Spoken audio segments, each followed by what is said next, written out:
My name is Kevin Barnes. I'm the owner and founder here at BB&R Design Build. We're a design build company here in Worcester. And talking today about a great project we did in Worcester.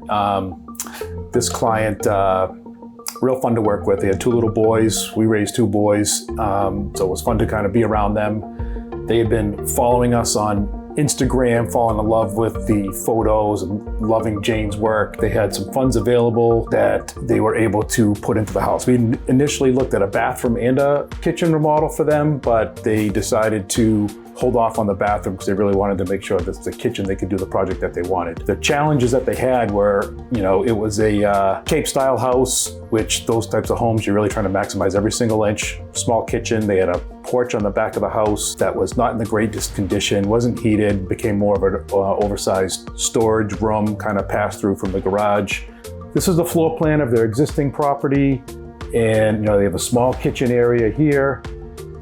Big dining room. As a lot of people know, the dining rooms in houses that are fairly good size, they don't get used all that often, especially with little kids, with a single door separating it. So you're certainly not going to leave your little kids alone while you're in the kitchen cooking. This big porch in the back that is not in the greatest condition. So what we needed to try to help them figure out was how to get a bigger kitchen and a fabulous kitchen. And they also wanted a mudroom, somewhere where they could dump their stuff. The kids were getting into activities, where they're playing hockey and baseball and all that kind of stuff. So we needed to try to figure out how we were gonna get all these things. One of the things that really helped us was they didn't really need to have the big dining room. So the concept we ended up showing, and I'll show the floor plan in a moment, was this big dividing wall between the kitchen and the dining room, really favored the dining room. So we needed to, and what we ended up doing was shifting that whole wall closer to the front of the house and basically dividing that existing dining room up into two rooms. A mudroom right as soon as you come in from the entryway, and a walk-in pantry on the other side of that. So we had some structural challenges because that wall was a bearing wall. We didn't have it putting a beam in. And but by doing that, that created a lot more room for the kitchen space. At the same time, we also ended up just ripping down the porch, unheated room closet in the back of the house and creating just a one-story addition off the back that was able to accommodate a very large kitchen with a big island, 4 seats, open to a dining area in the back with a slider that was going to go to a future deck, and then having a nice little sitting area with a TV that, again, not for family movie night, but a place that mom and dad can sit and have a cup of coffee in the morning. It really allowed us to maximize everything. The flexibility of not having to maintain that big dining room really helped.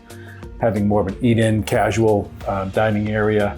One of the other challenges we faced in creating this plan was, we had some budget limitations. The back of the house is a walkout basement.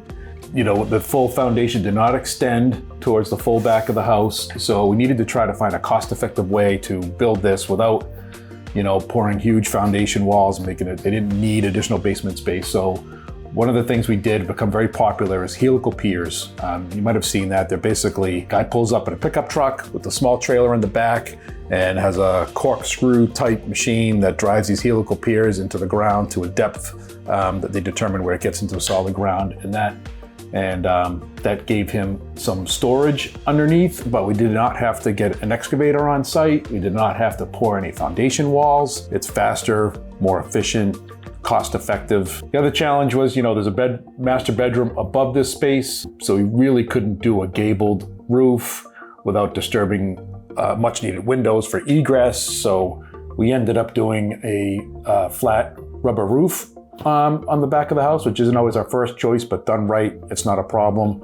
And aesthetically, it still looked great, and we didn't have to disturb the second floor egress windows. And the most important thing was that they got the floor area and the lifestyle that they really wanted from it.